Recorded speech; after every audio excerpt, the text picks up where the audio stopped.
Bueno, Samuel, bienvenido, hermano. Gracias. Ya se arrancamos. Gracias por venir, viejo. Un placer. Lo tenía pendiente. Tenía pendiente visitar a la tertulia.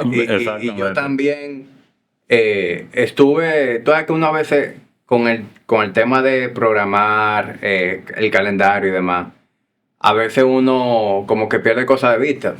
Y yo tenía pendiente invitarte, pero cuando estaba haciendo el calendario de mayo, yo dije, no, pero espérate, yo no puedo llevar a Samuel después de la elección. O sea, no que no pueda venir, pero como Martínez Brito, que también es candidato a diputado en tu circunscripción, estuvo por aquí. Ah, qué bien. O sea, para que sea justo, debo traerte por aquí, que tú también tengas la oportunidad de externar tu propuesta y que la gente conozca tu propuesta y que ya lleguen a las urnas habiendo escuchado diferentes propuestas y que hagan la decisión que más sentido le haga. Bueno, te digo que sé lo que es porque tuve un podcast. A mí me critican cuando yo digo tuve un podcast y ellos dicen, no, sigue. Simplemente lo pusimos en pausa. Y no es fácil. Todo el tema de agendar, conseguir que vengan. Sí, especialmente un podcast como el que tú tenías, en donde hay varias personas que forman parte de la conducción. Muchas veces tú no quieres grabar si no están todos. Son Exacto. decisiones que hay que tomar, pero... Sí. En mi caso, pues yo nada más tengo que coordinar con el invitado y ya. Pero entiendo esa complejidad que agrega el tú tener que ponerte de acuerdo con varias personas y en el caso de ustedes seguro eran personas con agendas ya de por sí complicadas. Bueno, éramos 2 candidatos, entonces... Imagínate tú. La vida de candidato es ajetreada, sin dudas. Es muy ajetreada. Bueno, pero por lo menos ya después de las elecciones va a seguir siendo ajetreada, pero en otros términos. Yo creo que va a ser más fácil crear rutinas. O sea, lo difícil como candidato es crear rutinas porque de repente tú tienes un programa de televisión a las 6:30 de la mañana, a veces tiene uno a las 8, a veces tiene uno a las 9 de la noche. O sea, cada día trae algo diferente dependiendo de si conseguiste una reunión en la casa que tú pensabas o si hay algo en el sector donde tú ibas a visitar que te lo impide. O sea, todos los días es una sorpresa. Y tú tratas de mantenerte ocupado y de visitar y conocer a la mayor cantidad de personas posible. Entonces a veces cuando tú dejas de hacer esas cosas por ir al gimnasio, por hacer cosas que tú normalmente haces para ti, tú sientes que perdiste una oportunidad. Claro. Tú tienes que priorizar. Claro. Todo es un trade-off. Tú tienes que priorizar y en este momento mi prioridad es la campaña. Porque yo creo que el país merece un mejor Congreso. O sea, el Congreso ahora mismo es lastimoso. La ausencia de un Congreso que haga su trabajo. Tú eres el único, no es que yo entreviste muchos candidatos, pero tú eres el segundo candidato, ¿verdad? Activo que viene al podcast. En el caso de Martínez Brito, pues ya conocía sus posturas por su exposición en los diferentes medios. En tu caso, además de que conozco tu postura, yo tengo digamos que el beneficio de que te conozco en el plano personal. Claro. A través del gimnasio.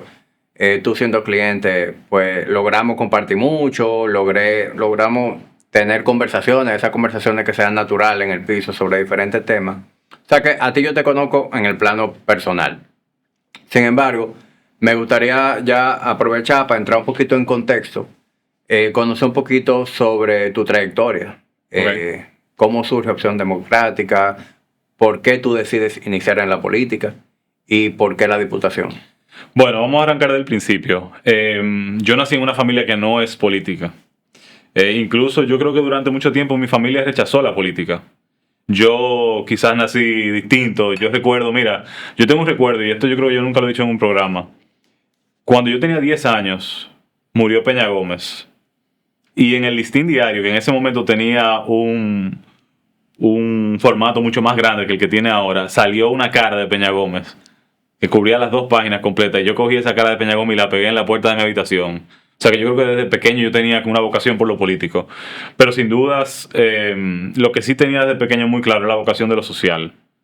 Yo tengo una familia con vocación social. Mi abuelo, por ejemplo, dedicó su vida al servicio de los demás en el ámbito de lo médico. Él era dermatólogo. Y él recorría los campos del país llevando medicamentos a personas que vivían en lugares remotos, que no tenían con qué. Era un médico social, que es algo ya extraño. porque ahora la medicina muchas veces se piensa como negocio, es una carrera lucrativa, digamos. Y de parte de mi abuelo, él siempre estuvo en los medios e incluso los medios los utilizó para transparentar elecciones. O sea, él intentó televisar elecciones de Balaguer. Entonces... Buena suerte. Sí, exacto. Y eso le costó bastante. Pero yo no tenía vínculos con la política, no directamente, porque aquí todo el mundo es familia y las familias son enormes. Entonces, yo siempre me preguntaba por qué yo vivía la vida que vivía. O sea, esa era una pregunta que yo me hacía con frecuencia. Y sobre todo cuando escuchaba las historias de mi abuelo y las personas que iban a su consultorio y que no tenían con qué pagar los medicamentos. Entonces yo siempre me hacía la pregunta por qué yo sí puedo comprar un medicamento, o por qué la discusión de si voy a la universidad no se daba. Era algo como que uno daba por hecho. Entonces, ¿por qué esas cosas yo las podía dar por hecho y por qué otras personas no? Entonces yo me empezaba a dar cuenta de que el país era muy desigual, de que había mucha pobreza, mucha gente que no tenía. Y que no era que no tenían porque no querían tener, sino que simplemente nacían en condiciones que se les hacía difícil, conseguir empleo, se les hacía difícil cubrir el costo de los medicamentos. O sea, el día a día era un trajín, más allá de lo normal. Entonces, de alguna manera yo entendí que yo quería estudiar para buscarle una solución a esa desigualdad, a esos niveles de pobreza. Entonces yo estudié economía. Estudié economía en la Pucamaima. Yo fui presidente del comité de estudiantes de la carrera. Cuando me gradué, muchos de mis compañeros se fueron a la banca, y yo seguí interesado en los temas sociales y salí del país y fui a Columbia, en la ciudad de Nueva York, a estudiar asuntos internacionales. Era un programa muy flexible de políticas públicas que me permitía explorar. Entonces yo cogí clases de sociología, de economía, de ciencia política, de derechos humanos, de antropología. Y fueron 2 años maravillosos, o sea, donde yo me conocí, donde yo tuve una experiencia personal increíble, porque vivir en Nueva York es una experiencia increíble, súper divertida además. Y cuando termino ese programa, yo no quería volver todavía a la República Dominicana, yo quería seguir. Y conseguí una beca para irme a California, a Stanford, a estudiar educación comparada. Ya yo tenía intereses en el sector educativo, o sea, sabía que una gran parte de las problemáticas se debían a una crisis en el sector educativo. Entonces me fui a estudiar y estuve 1 año en la zona de Palo Alto, que es donde queda la universidad. Y entonces regresé a la República Dominicana. Regreso a la República Dominicana, llego, y creo que el primer empleo que tenía en ese momento yo era investigador asociado en Barna. En ese momento era Barna Business School, ahora es Barna Management School. Y digo, bueno, yo quiero dar un paso a la política. O sea, he estudiado mucho, tengo una buena formación, pero yo quiero ser responsable de tomar decisiones. Tengo ideas que creo que pueden ser beneficiosas para mucha gente. ¿Qué hago? Pero no encontraba un espacio con el que yo me identificara. Ya yo veía una política deteriorándose, yo veía un sistema de partidos deteriorándose, o más que un sistema de partidos deteriorándose, yo veía a los actores políticos desacreditándose. Veía a un PLD haciendo crisis, aunque todavía le faltaban en ese momento 6-7 años para salir del poder. Ya yo había coincidido con otras personas con quien eventualmente creo Opción Democrática, y en el 2014 damos el paso de crear ese nuevo partido. Eso a mí me llevó a recorrer el territorio nacional en múltiples ocasiones. O sea, en el transcurso de 2 años, entre el 14 y el 16, yo creo que visité cada provincia del país 2 o 3 veces. Yo en lo particular estaba a cargo de la zona del Cibao para esas primeras elecciones del 2016 en las que participamos a medias porque no nos dieron el reconocimiento. O sea que desde el principio fue un proceso complicado. La Junta nos rechaza, nosotros apelamos al Tribunal Superior Electoral, apelamos al Tribunal Constitucional, y 2 años después el Tribunal Constitucional dice: sí, a ustedes les violaron sus derechos. Ustedes van a recibir el reconocimiento. Y de hecho recibimos el reconocimiento, pero cuando queremos participar en las elecciones del 2020 no nos permiten ir aliados por ser un partido nuevo, también en violación a nuestros derechos. Y en ese momento no vimos de otra más que fundirnos con Alianza País. Eso nos resulta, y bueno, hace 2 años decidimos separarnos, volver a intentar constituir el partido, y aquí estamos ya con nuestra propia marca, nuestra propia casa, participando por primera vez en un proceso electoral. O sea que ya por primera vez en febrero la gente pudo marcar en la boleta la cara de los candidatos de Opción Democrática, y ahora participamos por primera vez en las elecciones legislativas, donde aspiro yo en la circunscripción 2, donde aspira José Horacio de nuevo en la 1, donde aspira Nicole Pichardo en la 4 de Santo Domingo Este, donde aspira Alexandra Sued en la 3 de Santiago, donde aspira José Horacio López en la 1 de Santiago, y así sucesivamente en muchas otras demarcaciones. El partido está presentando muy buenos perfiles, muchos jóvenes profesionales que no habían hecho política, pero que quieren poner al servicio del país sus conocimientos, su expertise. ¿Cuál tú consideras que son los ideales que tiene Opción Democrática como partido? Sí, Opción Democrática es un partido que busca conquistar derechos. Y cuando digo que busca conquistar derechos, esencialmente lo que quiere es garantizar educación para todo el mundo, salud para todo el mundo, que tengamos un transporte público que funcione, que tengamos calles asfaltadas en todo el país, que tengamos aceras uniformes, que tengamos calles arboladas. Es decir, que tú puedas ser un peatón, que tú puedas disfrutar de la ciudad como lo harías si te vas a cualquier ciudad desarrollada del mundo. Eso es lo que busca Opción Democrática, nada más. Y para eso tú tienes que pensar el presupuesto de una manera diferente. O sea, nosotros entendemos que un presupuesto tiene que estar al servicio del desarrollo de la gente. Cuando hablamos del desarrollo de los países, lo que estamos hablando es de la gente. No son los países que se desarrollan, es la gente. Y lo que le da calidad de vida a la gente es la infraestructura social, es su entorno. O sea, tú sales de Santo Domingo por cualquier avenida principal, por cualquier carretera, y eso es un desafío. No hay alumbrado eléctrico, no hay señalización, y esas son cosas básicas. La autopista Duarte es un deporte extremo. La autopista Duarte efectivamente es un deporte extremo. Y esas son cosas básicas. Entonces, cuando el gobierno no hace el trabajo, entonces el Congreso tiene que fiscalizar cómo se están utilizando los recursos públicos. Yo siempre digo, este gobierno entró al poder con la idea de fortalecer la justicia, pero el Poder Judicial no recibió recursos. Entonces hay mucho de promesas que no se cumplen y otras cosas implican reorientar el uso que se le da al presupuesto. O sea, yo pienso en la cantidad de recursos que se gastan en publicidad estatal y digo, óyeme, eso pudo haber ido a la construcción de estancias infantiles. Aquí, por ejemplo, los niños que van a un preescolar, a un maternal, a un jardín, son pocos. O sea, eso es un privilegio. Y la pregunta es ¿por qué? Esos pocos tienen el privilegio, y esos son los que probablemente van a la universidad, terminan la universidad, consiguen un buen empleo. Entonces imagínate tú que de repente todos los empleados de tu empresa tengan mejor formación, tengan salud garantizada, no tengan problemas para moverse en la ciudad, que puedan llegar a tu empresa. Eso es lo que nosotros buscamos. O sea, en la medida en que todos estamos bien, yo creo que la calidad de vida aumenta. Sí. Porque me imagino que tú tienes aspiraciones políticas, ¿verdad? De hacer una carrera y de ir, alcanzando diferentes posiciones en donde tú tengas cada vez un mayor impacto en lo que es la ciudadanía, ¿verdad? ¿Por qué tú decides como primer paso ir por una diputación? Bueno, mira, yo creo que el Congreso te permite hacer muchas cosas. Hay gente, por ejemplo, que tiene un interés particular en lo municipal, en los temas de la ciudad. Pero en lo municipal solo se tratan los temas de la ciudad. En el Congreso también se tratan los temas de la ciudad.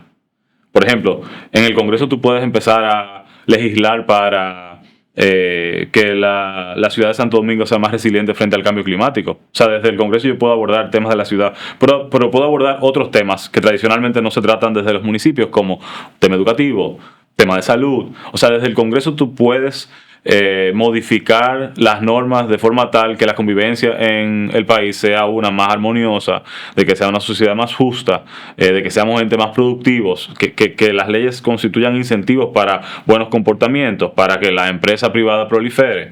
Esas son cosas que tú no puedes hacer desde lo municipal. En cambio, desde el Congreso yo puedo abordar temas de la ciudad que son importantes y temas, digamos, de otra índole. Además, yo también creo que la gente no entiende que el Congreso define el futuro de un país, porque el presupuesto nacional se aprueba en el Congreso. Lo que pasa es que en la República Dominicana hay una cultura de que el Congreso hace exactamente lo que le pide el Poder Ejecutivo, porque tradicionalmente está en manos de un partido. Pero la principal tarea de un Congreso es fiscalizar ese presupuesto. Es decir, ¿por qué llega ese presupuesto? O sea, ese es el mejor uso que le podemos dar a los fondos. O sea, nos parece bien la cantidad de discrecionalidad que tiene el Ministerio de la Presidencia. No entendemos que le tenemos que meter más dinero al sistema de salud.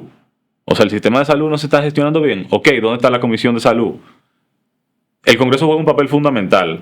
Y cuando un gobierno no protege tus derechos, no hace su trabajo de garantizar calidad de vida, entonces el Congreso es el que tiene que levantar la mano. O sea, la tarea más importante ahora mismo, con la que no cumple el Congreso, es la fiscalización. Es el supervisor.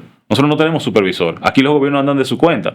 Mira cómo nos tomó incluso 16 años salir de un partido enquistado en el poder, que evidentemente no lograba buenas gestiones. O sea, aquí tenemos un crecimiento económico súper alto, con uno de los sistemas educativos más pobres de la región. Y eso lo que te quiere decir es que los trabajos que se generan no son trabajos de calidad. Yo soy una persona que valora mucho lo práctico y busco crear eficiencias en mi día a día. Por eso, siempre he visto el valor de traer mis pedidos por Domex. En mis años como cliente, siempre he visto cómo persiguen mejorar la experiencia de sus usuarios. Pide lo que quieras, tráelo por Domex y recibe directamente en la puerta de tu hogar. En Domex, corremos por ti. Entonces, ¿cómo se corrige eso? Bueno, hay que fiscalizar el sistema educativo. Hay que interpelar al funcionario. O sea, todos los años nosotros tenemos que revisar la ejecución presupuestaria del Ministerio de Educación. Es muy parecido a la gestión de una empresa privada, incluso. Simplemente que el objetivo no es el lucro, no es generar beneficios. ¿En qué año se aprobó el 4%? En el 2012. Y creo que el primer presupuesto fue en el 2013. Ok. Ese 4%, ¿tú entiendes que ha tenido un impacto lo suficientemente relevante? ¿O se quedó simplemente siendo un dígito? Mira, yo creo que para nadie es sorpresa la respuesta. Se quedó siendo un dígito. Eso no quiere decir que el sistema no necesitaba recursos. O sea, yo creo que hay un problema de gestión y hay un problema de recursos. Y te voy a decir por qué necesitaba recursos. Te hablé ahorita de las estancias infantiles. Aquí no hay una infraestructura de educación inicial. Hay pocas aulas para educación inicial. Eso requiere recursos. Yo, en lo particular, no soy fan de que las leyes de los ministerios le asignen un monto en términos del PIB o del presupuesto, porque eso ata de mano a los gobiernos. O sea, yo creo que precisamente lo que define a un gobierno, lo que diferencia a un gobierno de otro es cómo utiliza el presupuesto. Dicho eso, los países se ponen de acuerdo. Es decir, la educación es fundamental para cualquier país. La salud es fundamental para cualquier país. Hay cosas que yo creo que tienen que permanecer. Pero eso debe ser como un acuerdo, digamos, tácito. Y ya después, entonces, pues, cada gobierno decide a qué le asigna recursos. Entonces, yo creo que eran las dos cosas. Yo creo que era un tema de gestión, por un lado, y un tema de asignación de recursos. Yo creo que aquí hay que invertir mucho más en formación docente. Yo creo que aquí hay que revisar el sistema educativo en todos sus niveles. Aquí hay que robustecer el sistema de educación inicial. Hay que formar docentes al nivel inicial. Pero nosotros tenemos que revisar la estructura de la educación preuniversitaria. Pero también tenemos que revisar el sistema universitario. La mitad de los estudiantes universitarios del país están en la UAS y nosotros no fiscalizamos la UAS. Como que la damos por hecho. Pero la UAS se nutre de fondos públicos. El rector de la UAS es un funcionario público. Entonces, ¿por qué nosotros no estamos interpelando al rector de la UAS? O aquí se construye una UAS simplemente porque la piden. Ah, sí, una UAS aquí, por favor. ¡Pra! Promesa, viene UAS en tal territorio. ¿A qué planificación responde? ¿Cuál es la oferta académica que va a brindar la UAS? ¿Dónde están los profesores? Porque lo que termina pasando cada vez que abren un recinto nuevo de la UAS es que los profesores de la sede central aquí en la capital se desplazan los fines de semana a dar clases. Entonces de repente tú tienes estudiantes que estudian los fines de semana que reciben el mismo título que los profesionales que se gradúan de la UAS yendo todos los días de la semana. Entonces ahí empieza, digamos, como la distorsión del valor del título. O sea, esos son los ciudadanos y los profesionales que queremos para la sociedad dominicana. Y te hablo de la UAS porque es la pública, pero la privada también hay que regularla, porque el tema que tiene la educación es que es un bien privado que tú recibes como particular, pero tú impactas, o sea, hay un efecto derrame de tu interacción con el resto de la sociedad. O sea, tú recibes una educación y tú sales a la sociedad a utilizar esa formación. Entonces, al país le conviene que todo el que recibe una educación reciba una buena educación. Entonces, el sistema completo hay que revisarlo. Y en la Cámara de Diputados hay dos comisiones que se dedican a eso. Una comisión de educación preuniversitaria que incluye lo inicial y una comisión de educación superior, ciencia y tecnología. Esas comisiones, como muchas otras, brillan por su ausencia. O sea, tú no las escuchas. O sea, hay una comisión en la Cámara de Diputados que todo el mundo la conoce, que es la de Hacienda, porque es la que maneja la deuda pública. Pero comisiones como la de educación, comisiones como la de educación superior, comisiones como la de salud, no suenan. Y tú dices, pero ¿y acaso no ven que tenemos un sistema educativo en crisis? ¿Acaso no ven que tenemos un sistema de salud en crisis? Y vamos a pensarlo también de otra manera. Tú te vas de fin de semana, te vas a Punta Cana. ¿Y si te pasa algo allá, qué? ¿Qué tú haces? ¿A dónde vas? Desde el punto de vista de urgencia médica, Claro, no es tan sencillo. yo no sé. Tú no sabes, exacto. Si te vas a Jarabacoa y te pasa algo en Jarabacoa. Tampoco lo sé. Si te vas a Samaná. O sea, tú te vas a los destinos turísticos de este país y te pasa algo No, y tú no. tienes un problema. Uno anda con Dios. Claro, entonces, ¿qué es lo que yo quiero? Que tú te puedas ir a Punta Cana, a Samaná, a Jarabacoa, al sur, y que donde sea que tú estés, tú puedas recibir un trato médico. Samuel, tú, dentro de tu propuesta, el eje central es la educación, Sí. ¿verdad? Yo sé que tú eres candidato a una diputación, pero hipotéticamente, mañana te nombran ministro de Educación. ¿Cuáles fueran las primeras cosas que tú hicieras en tu gestión? Mira, ¿En qué tú te enfocaras? son muchas cosas. Lo primero es la planificación de ese sistema de educación inicial. O sea, como diputado yo propongo garantizar fondos en el presupuesto para que se construyan las aulas y se formen los docentes. Entonces, planificar en el país hay más de 800,000 niños entre 0 y 5 años que no reciben ningún tipo de servicio profesional de socialización temprana.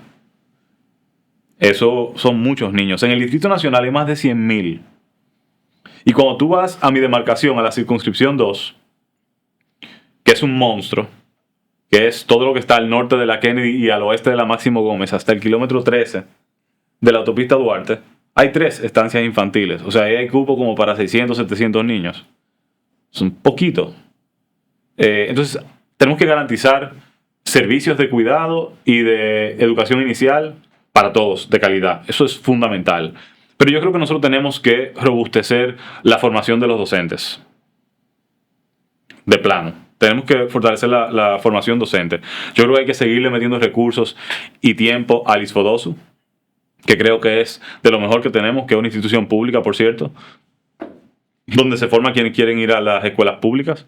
Una de las cosas que yo lamento es que la normativa que se aprobó en la gestión de Danilo Medina, la 0915, que establecía un estándar para la formación de los docentes, que establecía un rigor, que decía, por ejemplo, tú quieres ser un profesor de ciencias, entonces el 66%, la 2/3 parte de los créditos de tu formación tiene que ser en ciencia.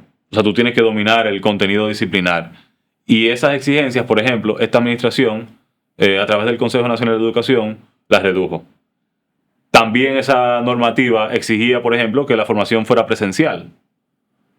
Porque la tecnología es un complemento, pero nunca va a ser un sustituto de la formación presencial. Además, tú vas a dar clase en vivo, en un aula. Tú tienes que aprender a gestionar a los muchachos.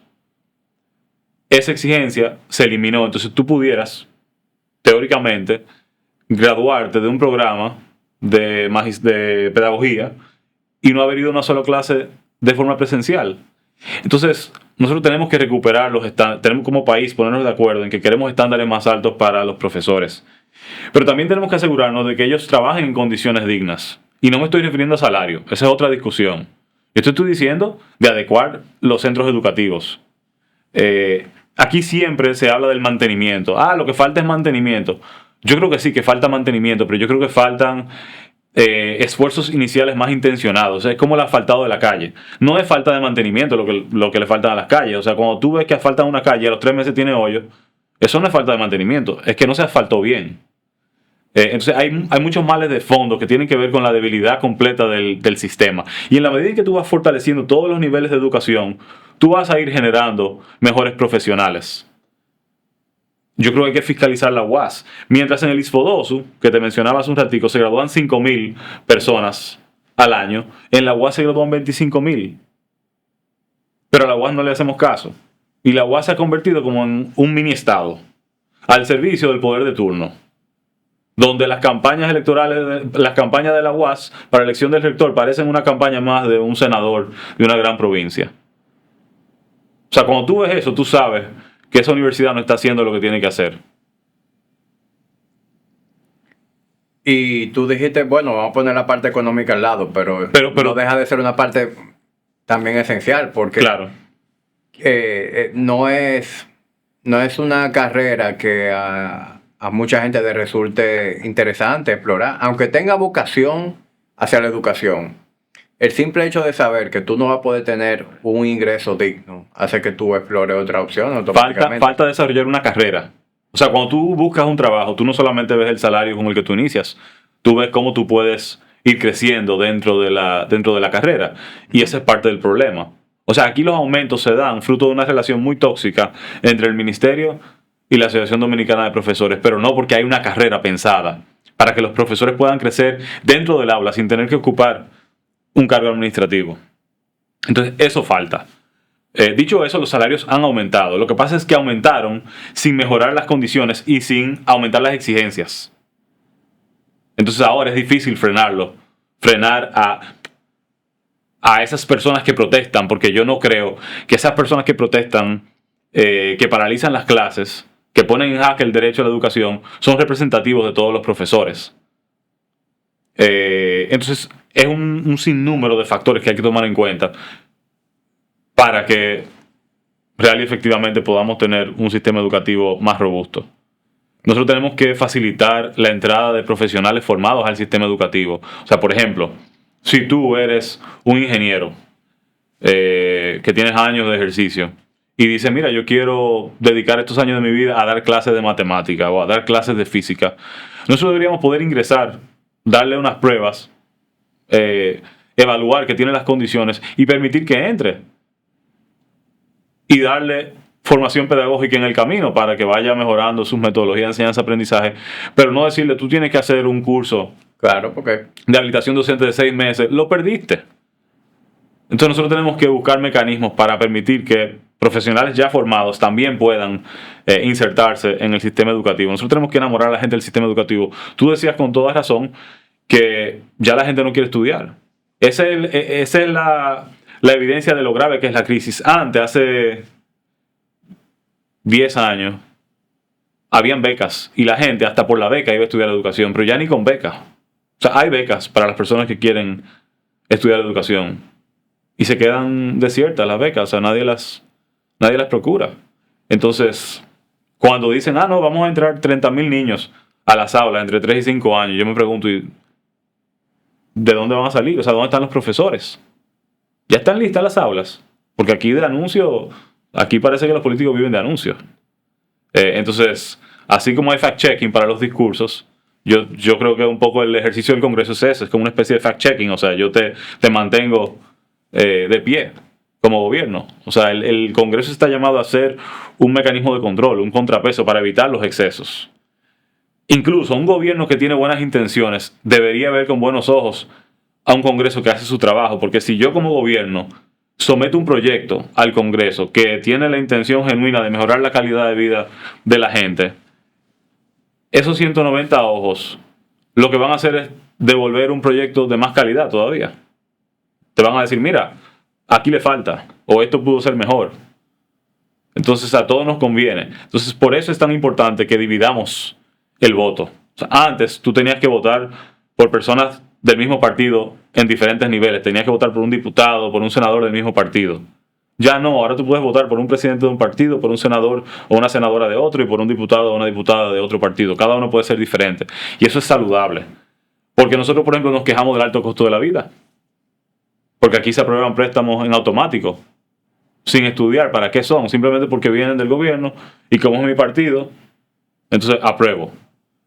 Si queremos poder frenar proyectos, evaluar con calma esos préstamos, necesitamos un Congreso que tenga la capacidad de ser contrapeso, que no tenga miedo de decir, hey, no. Entonces necesitamos liderazgos políticos más sinceros, más honestos, más frontales, en el mejor sentido. Aquí muchas veces la gente dice, no, porque yo hago lo que dice la ley. Pero yo no te pregunté qué dice la ley. O sea, todo el mundo se puede leer la ley. ¿Qué tú piensas?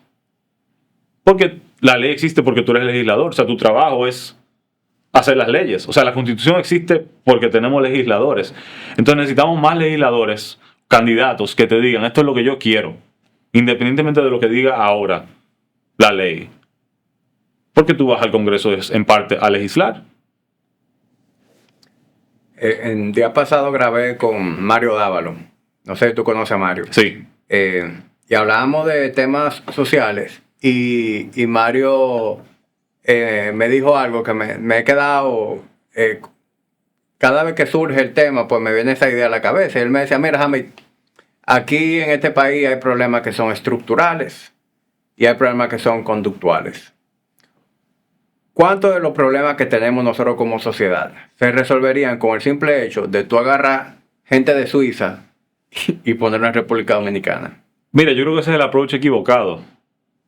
O sea, es con los dominicanos que nosotros tenemos que resolver nuestros problemas. Sí, pero la analogía, ¿verdad? Es qué pasa con muchos de los problemas que nosotros tenemos simplemente con una población educada. Parte del problema es que no hay confianza. O sea, nosotros no confiamos en los liderazgos políticos. Y parte de la razón por la que no confiamos en los liderazgos políticos y le damos a la espalda a los procesos políticos es porque los políticos no quieren incluir a la sociedad. En todos mis proyectos hay constantes que me acompañan. Los hierros que nunca decepcionan, un equipo de personas que son excepcionales y una entidad aliada a mis ideas. Banco Popular, siempre a tu lado. Y por eso tú ves que muchas veces se toman decisiones que laceran los intereses de la población. Lo que pasa es que es más fácil siempre ser un one-man show. O sea, y en eso ahí es distinto cómo funciona una empresa privada, por ejemplo, y cómo funciona el Estado. O sea, como Estado tú te debes a todo el mundo. Si tú eres el dueño de la empresa y tú tienes el capital, pues tú dices, esto es lo que se va a hacer y punto, y se acabó. Y empieza toda tu estructura a responder a esa decisión. En el Estado tú te debes a la ciudadanía, entonces para ti es súper importante en una democracia lograr el buy-in de tu comunidad. O sea, tú quieres que todos los stakeholders, que son los ciudadanos, todos los sectores, participen del proceso, para que cuando las cosas no resulten, porque no siempre resultan, la gente entienda por qué falló. Ahora, si no saben, o sea, cuando tú no eres parte del proceso y las cosas no resultan, tú dices, no, eso fue porque... Y ahí empieza la ñapa y empiezan los chismes y muchas veces es verdad. Entonces es súper importante contar con la gente en el proceso, pero eso evidentemente se presta para procesos que toman más tiempo, que son un poco más desorganizados, porque es mucha gente, son muchos territorios, cada territorio tiene su particularidad.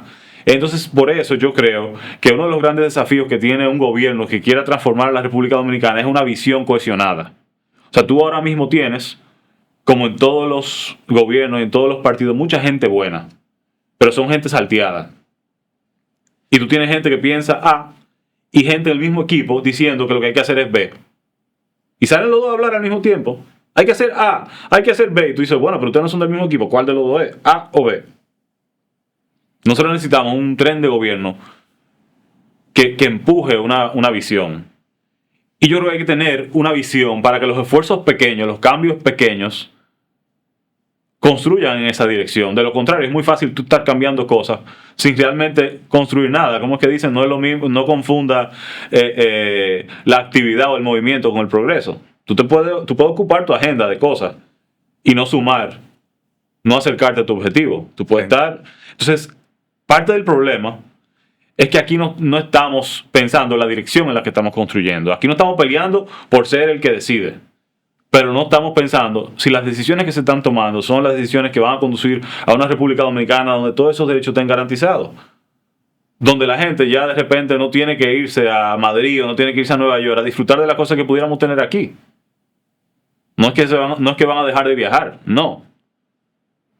No, es que vamos a progresar. Claro. Simple y llanamente. Incluso esa diáspora, perdón que te interrumpa, la diáspora es súper importante. O sea, yo también creo que nosotros tenemos que como país pensar a la diáspora de una manera distinta y ver en la diáspora una riqueza. Porque parte de la riqueza de la diáspora es que sabe que las cosas se pueden hacer de otra manera. Y si no estamos solos en el mundo es porque hay dominicanos en el mundo que nos conectan. Nosotros por lo general solo pensamos en la diáspora como gente que se fue. Y es verdad, la mayoría de la gente se fue en busca de una mejor vida porque aquí no pudieron vivir como querían. Pero yo creo que esa diáspora es muy valiosa porque ven a la República Dominicana con ojos más críticos. Entonces yo creo que nosotros tenemos mucho que aprender de esa gente que se fue. El comentario que te hice sobre los suizos en nuestro territorio, yo lo decía bajo el contexto de que definitivamente una población con mayor educación resuelve muchos de los problemas que nosotros tenemos. Entonces, es como tan claro que esa es la ruta, que deberíamos invertir en educación, que deberíamos mantener un énfasis en ir constantemente mejorando el sistema de educación, porque eso es lo que va a hacer que vengan nuevas generaciones que lleven ese progreso. Eso es tan lógico, pero cuesta tanto trabajo aplicarlo. O sea, fíjate que se aprobó un 4% y la gente se manifestó para que eso se diera. Pero, ¿qué se hizo? Como tú bien dijiste ahorita, gran parte de eso simplemente un dígito. No vemos realmente una transferencia. Falta intencionalidad, porque una cosa es el título. O sea, aquí, es más, a mí siempre me hacen la pregunta, ¿tú crees que todos los diputados deberían tener títulos universitarios? Eso debería ser una condición para tú llegar al Congreso. Y la realidad es que yo no me sorprendería si el 100% de los diputados y las diputadas tienen títulos universitarios. Entonces, una cosa es un título y otra cosa es formación intencionada para lograr un objetivo. A ti te pueden formar para ser un individuo que vive aislado del mundo, o te pueden formar para ser un ciudadano. O sea, por ejemplo, yo creo que nosotros tenemos que darle información a la ciudadanía. No basta con tener procesos electorales. O sea, aquí mucha gente no sabe en qué circunscripción vota, cómo se vota. Gente con títulos universitarios. Entonces es como ir más allá de la formalidad. O sea, si tú quieres acabar con la violencia, entonces parte de la formación tiene que enseñarle a la gente que la violencia no es la manera. Por algo tenemos procesos electorales, porque decidimos que los problemas que tenemos como sociedad los vamos a resolver mediante elecciones. O sea, nos vamos a poner de acuerdo para resolver las diferencias de intereses a través de elecciones. Y por eso en parte también tú vas a ver que las candidaturas de Opción Democrática siempre están prestas para hablar. Y siempre van a estar prestas para participar de los debates, que son espacios maravillosos para tú dar a conocer tus propuestas. Es más, fíjate que en los escenarios de debate las candidaturas de Opción Democrática han brillado. Tú no tienes que estar de acuerdo con lo que piensan, pero siempre te van a dar respuesta a tus preguntas. Porque es que la democracia se nutre de eso. Lo que pasa es que aquí el protagonista es el dinero. Aquí manda a la gente con cuarto. O sea, yo me acuerdo el primer día que yo salí a la calle como candidato, que literal yo salí solo a caminar por una avenida de la circunscripción 2, y yo decía, wow, qué difícil. Y yo veía esa calle forrada de valla y todavía faltaba como un año para las elecciones. Y yo decía, ¿cómo que yo voy a hacer esto? Y obviamente el primer paso es el más difícil, hay que comenzar. Todos los proyectos son desafiantes, pero el dinero te la pone difícil. Te la pone muy difícil, porque es casi como que se traga la conversación y es difícil sacar la cabeza por encima del ruido. O sea, piensa tú, por ejemplo, en redes sociales, que es un instrumento súper poderoso para tú amplificar. Tú sabes la cantidad de ads que te pueden salir antes de que te llegue una información como relevante, importante. Se lo trae el dinero. Entonces, parte de lo que tenemos que lograr es tener procesos mejores regulados. O sea, ¿cómo va a ser que nosotros permitimos que el tope de gasto de una campaña presidencial sea 1.000 millones de pesos? O que el tope de gasto de la candidatura en la circunscripción 2 sean 23 millones de pesos. Eso es una locura. Y no es que no son caras las vallas, por ejemplo, pero 23 millones de pesos es mucho dinero. Tú no necesitas 23 millones de pesos para darte a conocer. Obviamente, si tuviéramos debates, por ejemplo, si los debates fueran un ejercicio más normal y de repente no es solo un debate, son múltiples debates. Por ejemplo, ¿cuál es el presupuesto de tu campaña? Yo debo estar por encima de los 2 millones de pesos, por debajo de los 3 millones de pesos. Que no es poco dinero, pero es chele en comparación. Sí, eso se va en nada. De hecho, me parece sumamente módico. Bueno, mi primera valla, una valla como con una compañía contratada importante, fue ahora, a principios de año. O sea, yo no pude poner nada ni en la pre-campaña. Yo tenía una valla encima de una casa pequeña, con una estructura metálica que yo monté, etc. Pero una valla importante, Yo la puse ahora, en febrero, porque tengo menos balas. Entonces tenía que decidir, y todo es una apuesta. Claro. Pero yo definitivamente tengo que ser más inteligente en cómo uso los recursos. Claro. Pero yo sí creo en el tú a tú. O sea, yo salgo a recorrer todos los sectores y a tocar la puerta. Porque si yo logro conversar 20 minutos con una persona, esa persona me conoce más a mí que la mayoría de la gente. Yo siempre digo que aquí las relaciones en República Dominicana son súper superficiales. Uno siempre, dime a ver, mi hermano, ¿qué hay? No sé qué va. Pero uno no sabe qué piensa la persona sobre los temas que son importantes para ti. Entonces, 20 minutos conversando con una persona te permite conocerla, saber si coinciden, si esa persona te va a defender tus intereses cuando llegue a ocupar el cargo. Tú dijiste que el tope del presupuesto para una diputación son 23 millones. Es 105 pesos por cada elector hábil, que en mi caso son como 23 millones de pesos, sí. Ok. Eso es, tú sabes, si fuéramos a transparentar por el libro, pero yo sé que hay campañas de diputados que se gastan más que eso. Bueno, pues entonces ahí hace falta un árbitro más fuerte. Y más que eso, me llama mucho la atención que un diputado invierta esa suma en una candidatura sabiendo el retorno de inversión de esa inversión. Efectivamente. O sea, no dan los números. No. O sea, si tú analizas el salario de un diputado, dale 4 años a ese salario para adelante, no hay manera de que haya un retorno de esa inversión. Lo que quiere decir es que tú vas a llegar al Senado, al Congreso, debiendo favores. Absolutamente. Y teniendo que de alguna manera u otra compensar a esas personas que vaquearon tu campaña. Por eso, hablemos del financiamiento de los partidos, que ese es un tema importante. Yo entiendo que a la gente le disguste hablar del financiamiento público, porque cuando tú ves la calidad de los actores políticos, tú dices, yo no quiero que le den un peso mío a los actores políticos. Pero el mecanismo que te permite nivelar la competencia es el financiamiento público. Es un financiamiento público bien pensado. Ahora mismo el financiamiento público está pensado para favorecer a los partidos mayoritarios. O sea, se distribuye de la siguiente manera. El 80% va a los partidos mayoritarios, que son los que sacan más del 5%. Y después el 20% restante se divide en 12 y 8. 12 en orden de la cantidad de votos que tú sacas y 8 en partes iguales entre todos los partidos. Eso lo que quiere decir es que de hecho los partidos mayoritarios reciben casi el 90% de los fondos públicos. O sea que la ley, ese mecanismo está pensado para favorecer a los partidos grandes. O sea que de hecho está creando una barrera de entrada a nuevos partidos, nuevas figuras.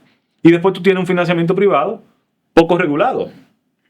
Y el financiamiento privado no regulado lo que lleva es a actores, lleva a la entrada de mucho dinero ilícito a los procesos electorales y lleva a actores políticos, lleva a que los actores políticos se deban a esos intereses particulares, a sus donantes.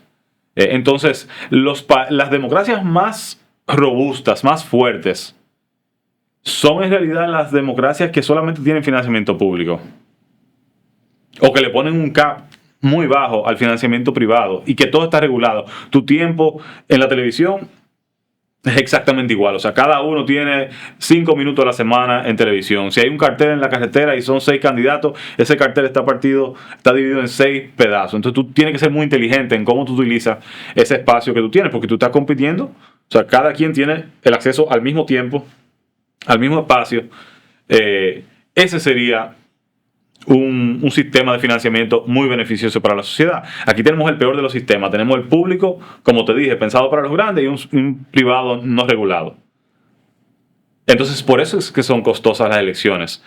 Pero yo no creo conveniente pensar las elecciones en términos de costo, porque peor que una elección costosa es no tener elección, porque una persona lo controla todo. O sea, y lo que creo es que tenemos que procurar tener mejores actores. Claro. O sea, tener partidos políticos más transparentes, que rindan cuentas. Una de las cosas de las que yo me enorgullezco de Opción Democrática es que nosotros hacemos eso antes de llegar al poder. O sea, yo creo que lo que un partido no hace antes de llegar al poder, no lo va a hacer cuando llegue. Nosotros hacemos rendición de... Cuando no recibíamos fondos públicos, hacíamos rendición de cuentas del dinero que recolectábamos de la militancia, porque nosotros, la mayor parte del tiempo que hemos existido, hemos sobrevivido a base de aportes de los militantes. Entonces, yo creo que es súper importante exigirle más a los actores y salir y castigar en las urnas. Al final, quien decide es la gente. Y hemos demostrado a través de Mario Sosa, por ejemplo, que fue regidor, que fue un gran regidor, a través de José Horacio, que es un legislador, uno solo, pero es un gran legislador, de que una persona hace la diferencia. Porque, por ejemplo, cuando se iban a robar 6 millones de metros cuadrados de área protegida en el sur, fue José Horacio que dijo, hey, aquí hay un descuadre. ¿Dónde están los 6 millones de metros cuadrados de área protegida? Se lo iban a llevar. Entonces, una persona haciendo su trabajo, leyendo los proyectos, tomándose el trabajo de fiscalización en serio, hace la diferencia. O sea, mira ahora como Mario Sosa, en su última etapa como regidor, logra la aprobación de la ordenanza que va a transformar el sector de la fe, que es donde se está pensando el crecimiento vertical en la circunscripción 2. Es un proceso que él lideró. Entonces, una persona hace la diferencia. Y lo otro es que es importante decir que cuando a ti te eligen en una demarcación, pero tan pronto tú ganas, tú legislas para todo el país. Entonces, a todo el mundo le conviene tener buenos legisladores. O sea, porque José Horacio no es un legislador de Pedernales, pero estaba defendiendo las áreas verdes en Pedernales que le hacen bien a todo el país. Yo salí en defensa de los recursos naturales de Pepillo Salcedo, de los manglares, cuando lo estaban talando. Yo no soy legislador de Montecristi. O sea, a los montecristeños les conviene tener buenos legisladores aquí en la capital y a nosotros nos conviene tener buenos legisladores en Montecristi. Entonces, en realidad esa es la implicación que tiene un legislador. O sea, tu impacto es nacional. Mira, ¿y el patrón para cuándo?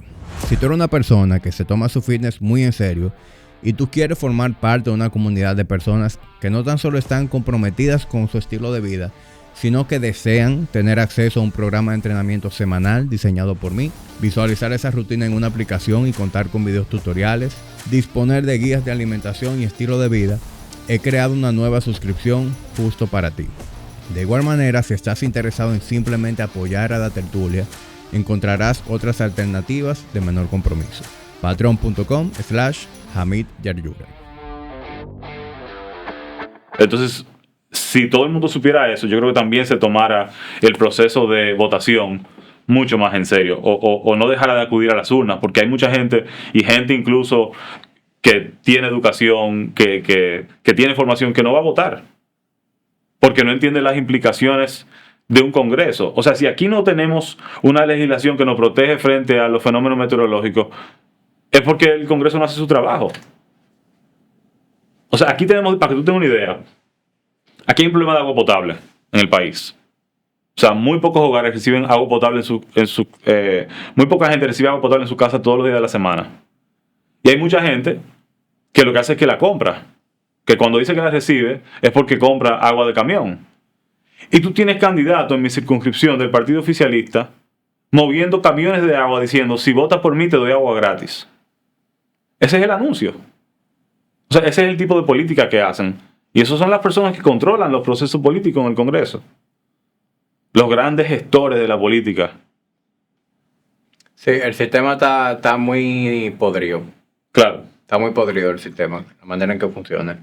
Y el mismo tema de las elecciones, como tú dices, que la manera en castigar ese tipo de comportamiento es en las urnas, pues es una manera muy optimista de pensar. Pero lamentablemente la realidad es que precisamente por la raíz del problema, que es la educación, aquí la gente llega a votar y fácilmente vende ese voto por un picapollo y 500 pesos. O en el mejor escenario vota por un partido. Que para mí esa es la estupidez más grande que existe, votar por partidos. La gente debería votar por la persona, por las propuestas. Yo puedo perfectamente ir el 16 de mayo y votar por un candidato a la presidencia y otro candidato a la diputación de partido diferente, porque claro, uno debería votar por las propuestas. Pero la cantidad de personas que piensan así, lamentablemente son la minoría. Bueno, por eso te decía que es importante pensar la calidad de los actores, porque parte del problema es que aquí no tenemos partidos políticos. ¿En qué sentido? Los partidos políticos se supone que son instrumentos que organizan a la sociedad según intereses, según una visión. Pero la gente no se une a los partidos, o la gente por lo general va a los partidos tradicionales, no en defensa de una visión, sino en busca de, buscando ascender. Claro. Socialmente, económicamente. Eso no son los partidos. Porque por eso es que tú tienes de repente un tren de gobierno donde todo el mundo piensa algo diferente. Y esa es una de las cosas, yo creo que bonitas de Opción Democrática. Tú puedes estar de acuerdo, puedes no estar de acuerdo, pero la gente coincide. Entonces, eso de las líneas partidarias, o de que andan comprando legisladores de su propio partido para que voten de una forma u otra, eso no se da en Opción Democrática.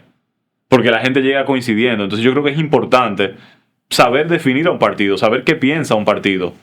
Porque si es un partido de verdad, entonces las candidaturas de ese partido, por lo general, dentro de un rango, van a coincidir. Después hay formas, o sea, tú puedes creer en la defensa de un derecho y después decir, bueno, pero ¿cómo lo hago efectivo? O sea, ¿cómo ejecuto? Y habrán diferencias. Pero si tú coincides en lo fundamental, es mucho más fácil hacer gobierno. Y es mucho más fácil lograr la confianza de la gente. Porque es más predecible. Entonces yo creo que nosotros lo que tenemos que aspirar es un país más aburrido. Donde las cosas sean predecibles. Donde tú sepas que las cosas van a funcionar. O sea, esa sería la aspiración. Incluso... vivir fuera. ¿Tú has vivido fuera? No. A veces, hasta ir a un concierto es una experiencia completamente diferente en un país desarrollado. Porque no hay bulla. O sea, a los 2 minutos se acaba el concierto y ya el venue está vacío. Y tú dices, oh, ¿y dónde está la gente? Y lo traigo. Nada. Bueno, limpio. Me decía un amigo que vivía en Londres. Ni siquiera en Londres. Era en una ciudad a las afueras de Londres. Que había tanta tranquilidad en su vecindario cuando él se acostaba que él tenía que, a él le daban ganas de poner un white noise, pero que el white noise fuera un delivery del colmado sin mofle.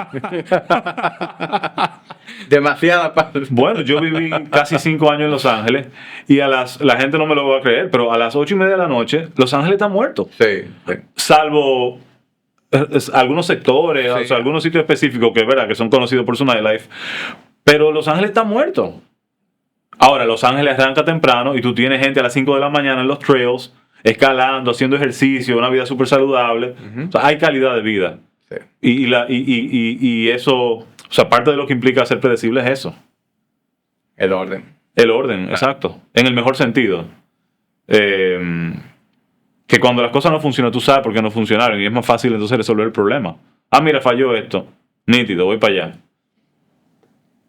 Tuviste en estos días que salió un estudio en donde ponían a República Dominicana como una de las poblaciones más contentas. Fíjate a verlo. Claro. Pero también coincidencialmente una de las poblaciones menos educadas.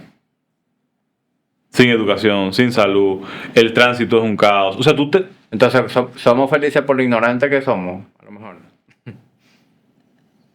Habría que ver quién hizo el estudio, pero definitivamente... Digo, son 2 estudios aparte, ¿verdad? Pero definitivamente mi propia conclusión es esa. Definitivamente no podemos ser uno de los países más felices del mundo. Yo lo dudo mucho. Eso sería hacer de una experiencia de 20 minutos una cerveza tu día completo. O sea, qué bueno que te tomaste una fría y que la pasaste bien, pero ¿y el resto del día? O sea, y cuando llegaste a tu casa y no había luz y no hay agua, o sea, eso no es estar feliz. Y la cosa increíble de los seres humanos es que uno se adapta hasta lo malo. Porque una de las cosas que más me chocó cuando yo comencé a recorrer el territorio, o sea, para mi candidatura, es llegar a un sitio, a una casa de una persona que no tiene agua y que a pesar de que no tiene agua, me dice que todo está bien. Y entonces yo empiezo como a tocar teclas, como a ver, tú sabes, ¿qué podemos mejorar? ¿Qué tú crees que puede ser mejor? ¿Tú recibes agua potable aquí? Claro. ¿Cuántas veces a la semana te llega el agua? 2 veces. Entonces yo le digo, ¿a ti no te parece poco eso? Pero yo la recibía una vez antes. Además, eso es bueno porque eso te obliga a ser inteligente en cómo tú usas el agua. O sea, mira la justificación. Y eso es muy triste. Y por eso te decía que en gran parte de esa felicidad es producto de la ignorancia, porque cuando tú no conoces que hay una calidad de vida, pero es el propio cuando Estado. Tú no conoces lo que es calidad de vida, ese tipo de cosas tú la ves como maravillosa. Bueno, y ese es parte del tema de hablar de derechos, que es difícil, porque cuando tú nunca has recibido un bien, un servicio público de calidad, tú no sabes que tú puedes exigirlo. O sea, hablar de democracia en un país donde los votos hay que defenderlos, donde te los roban, la gente dice, bueno, eso es muy normal. Yo vivo en democracia. ¿En qué democracia sana del mundo se roban los votos? Entonces, definitivamente, yo creo que nosotros tenemos muchos desafíos, pero es el propio Estado que le niega esa posibilidad a la población. Y por eso yo creo que es importante la alternancia. O sea, no funciona. Vota por otra gente hasta que encuentre uno que resuelva.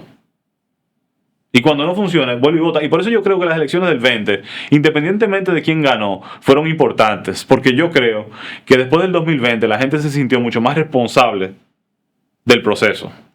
O sea, la gente estaba descontenta y dijo, yo voy a castigar en las urnas. Y castigó. Y sacó al PLD. Y bueno, y ganó el PRM. O perdió el PLD. Yo no creo que el PRM ganó. Pero la gente se siente dueña de lo que tiene ahora. Porque fueron ellos. Y yo creo que también eso es importante. Para el día que la gente diga, ya, se acabó el cuento, no quiero más de esta gente, vuelven de nuevo a las urnas. O sea, yo creo que tú aprendes a ejercer tu condición de ciudadano, pero definitivamente es una condición activa. O sea, tú no puedes ser un ciudadano pasivo. O sea, la ciudadanía implica hacer cosas, implica buscar información, implica informarte, implica tratar de resolver un problema de tu comunidad, integrarte con personas de la comunidad. Samuel, ¿qué tú opinas sobre el estatus de la deuda pública y las probabilidades muy elevadas de que nos metan una reforma fiscal? Sí. Bueno, que yo pienso de la deuda pública, que es una deuda de muy mala calidad. Aquí nosotros estamos endeudándonos para pagar intereses. Estamos pagando déficit del sector eléctrico. Estamos pagando salarios del 4% para la educación. O sea, en eso se va la deuda, en intereses. Intereses, sector eléctrico, sector educación. Y cuando digo sector educación, no es educando a la gente, sino malgastando el presupuesto de educación. Entonces yo creo que hay que hacer una reforma fiscal, pero yo no creo que hay que cocinarla, que parecería ser como la narrativa que se está imponiendo desde el gobierno. Yo creo que el desafío de una reforma fiscal es que sea una reforma fiscal en la que la gente confíe.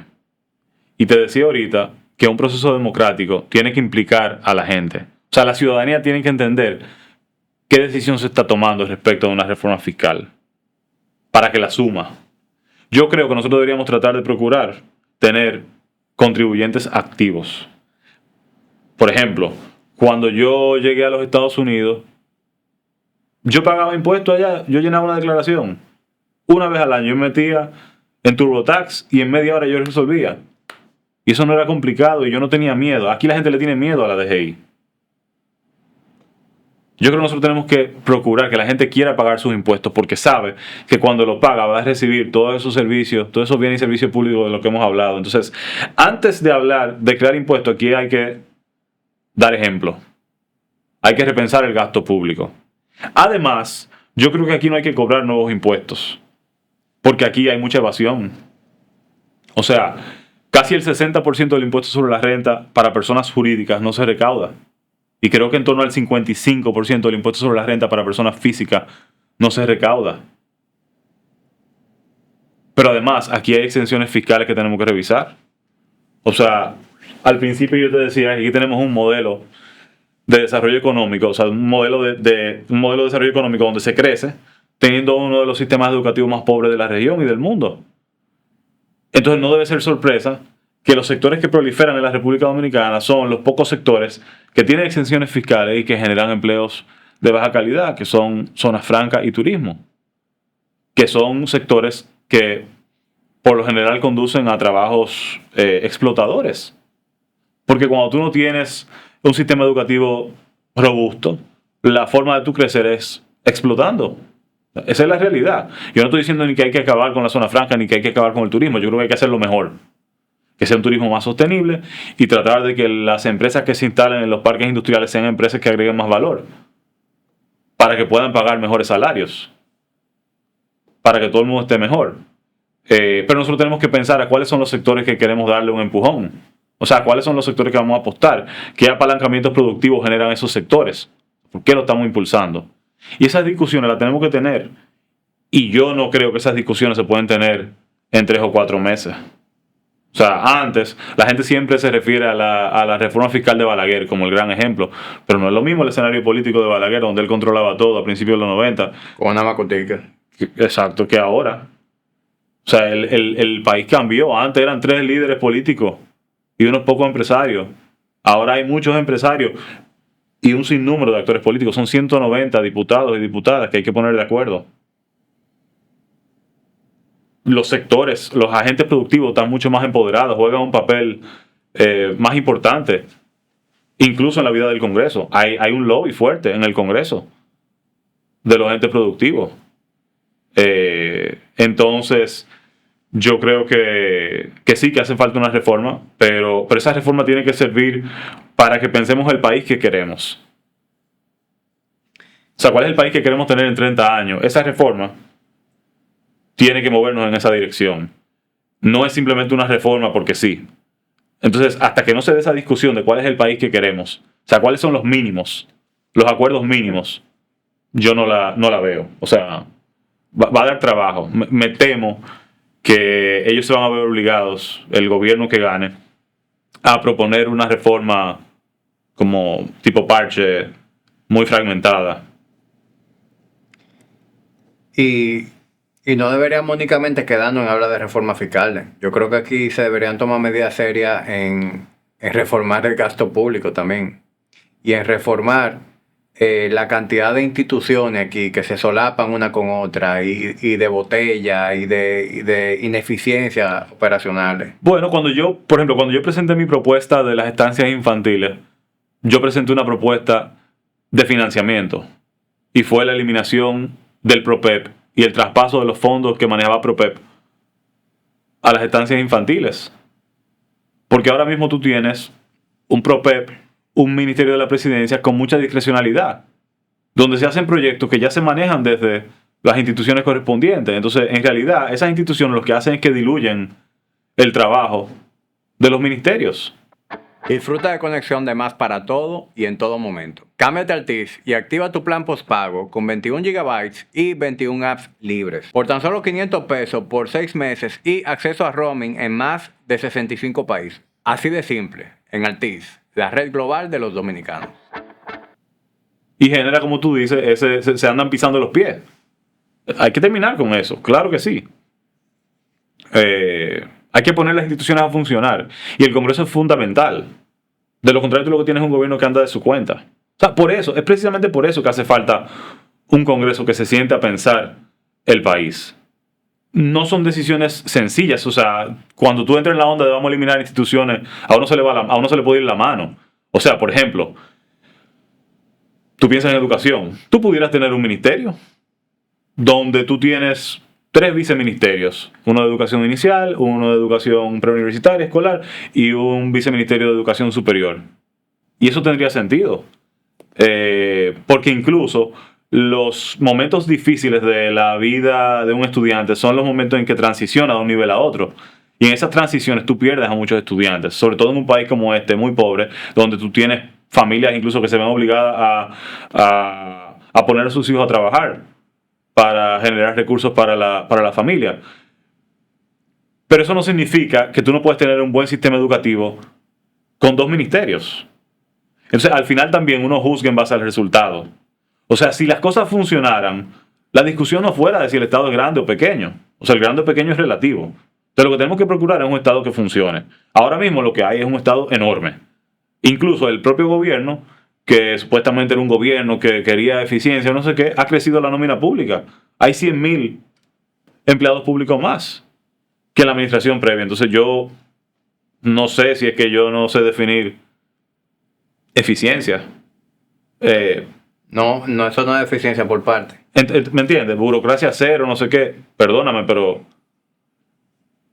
esos son los empleos que se están creando. Empleos públicos y empleos informales. Esa reforma fiscal tiene que tratar de reducir los niveles de informalidad. O sea, tú piensas en el anticipo, por ejemplo. ¡Qué locura! Que a ti te estén cobrando por algo que tú no has generado y que porque te vaya bien un año, de repente te van a cobrar pensando que el año que viene te va a ir igual. No. No, y a diferencia de, por ejemplo, en países como Estados Unidos, si tú pagaste más, o sea, si tú tienes un balance a favor, a ti te paga el Estado. A ti te devuelve, claro. A ti te devuelven eso. ¿Y tú te imaginas que la de aquí hay... Bueno, me ha pasado. Qué Tú bueno. te fajas a pagar unos anticipos Cuando llega el momento de la declaración, si tú tienes un balance a favor, te dicen, no te apures, no tienes que pagar. Te queda ese saldo a favor, te lo vas restando. No. Y mi flujo de caja, ¿qué hago con eso? Claro, exacto. Que esa es la clave para un negocio que está arrancando, el flujo de caja. Entonces, para el que está arrancando, para el que se está manteniendo, para todo. Entonces, cash is king. Claro, exacto. Entonces, esa reforma fiscal tiene que permitir reducir los niveles de informalidad. Y eso también se conecta con una reforma del sistema de seguridad social también. Porque tú dices, bueno, queremos transformar el sistema de pensiones. Y tú dices, bueno, tenemos un sistema de capitalización individual, o sea, donde tu capacidad de aporte es lo que define. Y tú dices, bueno, eso es un poco injusto porque el que tiene un salario bajo, entonces, de hecho, no va a tener una pensión que le permita vivir sus últimos días con calidad de vida. Entonces tú dices, bueno, ok, vamos a salir de ese sistema, vamos a crear un sistema de reparto donde todo el mundo está subsidiando a las generaciones más viejas y todo el mundo pone dinero en un pot común, no sé qué. Pero tú sigues teniendo salarios muy bajos. Entonces, al final, el dinero que va a generar el pot es poco. Y todo vuelve a los salarios bajos, a los bajos niveles de productividad y a la cantidad de empleos informales que se generan. Mucha gente que no está cotizando. Entonces, para mí, esos son los problemas fundamentales que nosotros tenemos que trabajar. Los niveles de productividad que están asociados a un sistema educativo muy bajo, los niveles de informalidad que pasan en parte por la desconfianza. Yo decía recientemente, imagínate tú una persona que tiene 2 empleos, que no sabe que tiene que hacer unas declaraciones. ¿Cómo una persona que de repente se entera que está en falta vaya a la DG a decirle, mira, yo estoy en falta? Tú eres loco. ¿Y quién sea? Yo soy el primero que digo, no, yo me quedo así, yo no voy para allá. El golpe avisa. Efectivamente. Entonces, nosotros tenemos que romper con esa desconfianza. Nosotros tenemos que lograr una entidad recaudatoria más amigable. Nosotros tenemos que facilitar, que la tecnología sirva para facilitar los procesos. O sea, no puede ser que cada vez que tú vayas a una institución pública tú tengas que dar la misma información. Ya el Estado tiene esa información. O sea, la cédula tiene que ser uno de los documentos más poderosos. Tú tienes un identificador único que tiene que servir para integrar una cantidad de servicios. Que si tú vas a un hospital público asociado a tu número de cédula, ya el Estado, obviamente, tiene que tener niveles de clearance, tiene acceso, o sea, no te vas a morir. Sí. Mira, a mí me tocó hace 3 días, tú sabes que yo vivo frente al Body Shop de Arroyo Hondo, en un edificio, y eso fue creo que el domingo por la noche, yo estoy cenando, mi mamá y papá estaban en la casa cenando con Sari y conmigo, eran como las 8:30 de la noche y de repente, ¡pam!, un golpe. Y yo me asusté y fui al balcón, y efectivamente alguien se llevó a un motorista, y dejaron al tipo tirado ahí en los escalones del Body Shop. Yo llamé al 911 porque el tipo que lo chocó se fue y yo veía que él no se movía. Yo dije, bueno, y llamó al 911. Al 911 le tomó como 25 minutos llegar una ambulancia. Y yo no sé por qué, pero a mí me parece mucho tiempo. Yo me pregunto si es, por ejemplo, que la ambulancia estaba en la sede central. O sea, para eso es que está la planificación. O sea, si hay un generador de data, por excelencia es el Estado siempre está produciendo información. Entonces, hay lugares que son proclives para accidentes. Entonces, tú tienes que tener ambulancias estacionadas en diferentes puntos para que puedan asistir de manera oportuna. Igual con los incendios, por eso tú tienes estaciones de bomberos en diferentes sitios. Pero esos son los servicios que te dan tranquilidad. O sea, tú quieres saber que si a ti te pasa algo, va a llegar. Que en 5 o 10 minutos ya tú estás camino a un hospital. Yo no sé qué le pasó a esa persona, yo espero que esté bien, pero es eso. Sí. Que las cosas funcionen, no es más de ahí. Que sea predecible todo. El lema de mi campaña es seremos mejores. Porque yo creo que la responsabilidad que tenemos, sobre todo quienes queremos manejar lo público, es elevar la vara. O sea, tenemos que ser un poco mejores que los que vinieron antes que nosotros. Pero yo también creo que la política no solamente se hace desde los cargos electivos ni desde los partidos. Yo también creo que la ciudadanía tiene que empoderarse. O sea, yo creo que todo el mundo tiene un papel importante que jugar. Tú siendo un profesional, el mejor profesional que tú puedas ser, participando de las juntas de vecinos, que son claves en cómo gestionar lo micro, y que en la medida de lo necesario, pues llaman a las autoridades para que vengan a ayudar a resolver un problema mayor. Sí, todo el mundo tiene un papel que jugar. En la medida en que todo el mundo se integra, todo es más fácil. Ya hablando de inclinaciones a corriente política, hay ideas que son popularmente de derecha, hay ideas que son popularmente de izquierda, hay ideas que son de centro. ¿En qué lugar tú te posicionas? Mira, yo no sé, porque las etiquetas tienden a reducir mucho la discusión. O sea, yo creo que las etiquetas simplifican, a veces son buenas porque el mundo es súper complicado y una etiqueta te permite Saber dónde como poner. discriminar, exacto. Pero en un país, como tú decías, con pocos niveles de educación y con pocos niveles de educación política, a veces las etiquetas se prestan para manipular, para manchar. Entonces, bueno, yo creo que yo soy progresista, de repente yo soy centro-izquierda, pero yo me considero una persona práctica también, porque, por ejemplo, vuelvo al tema de las pensiones. Si a mí me demuestran los números que un sistema de capitalización individual es más efectivo para tener pensiones, una tasa de reemplazo más alta, yo lo voy a hacer porque mi interés es que las pensiones sean más altas. O sea, no todo puede ser como ideológico. La teoría es importante porque guía tu ejercicio político, pero al final del día tú quieres un resultado. Y obviamente ese resultado no se puede lograr a costa de tus derechos. Porque hay gente que se lleva de esa y dice, bueno, lo importante es el resultado, y entonces empieza a matar por aquí. Es más fácil salir del... No. Yo creo que todo se puede lograr en un contexto de orden. Yo creo en el diálogo. Pero yo creo que de hecho tenemos que lograr mejores resultados. Por ejemplo, de opción democrática se ha dicho de todo. Que somos comunistas, que somos socialistas, que somos los progres. Y a veces la gente habla de cosas que nosotros no estamos proponiendo. Entonces yo digo, bueno, pero si no lo estamos proponiendo nosotros, ¿de dónde es que viene? O sea, ¿será la gente que está en el poder que lo está proponiendo? Muchas cosas, hay muchas discusiones hipotéticas de cosas que no pasan. Yo digo, bueno, pero nosotros somos los progres supuestamente y no lo estamos proponiendo, entonces yo no sé de dónde es que vienen.